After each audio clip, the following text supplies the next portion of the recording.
સુદામા, તમને કાંઈ યાદ આવે છે? તમે એકવાર મને મૂકીને દાળિયા ખાઈ ગયા હતા. સુદામા કે આ તને મૂકીને દાળિયા ખાધા ને એટલે દાળ ધરાયું છે. અહીંયા સુદામા ભગવાનને કહે કે કૃષ્ણ, તને કાંઈ યાદ આવે છે?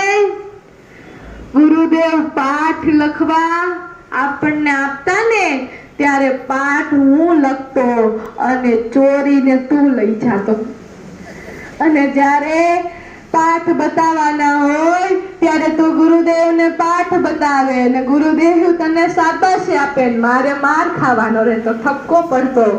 ત્યારે ભગવાન ગયા સુદામા, એમાં કઈ વાંધો નહીં, ચોરી કરવાની આદત તો મને ગોકુળ ગામમાંથી ન થતી.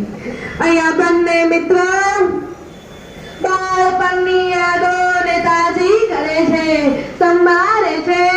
ત્યાં થોડી જ વાર થઈ એટલે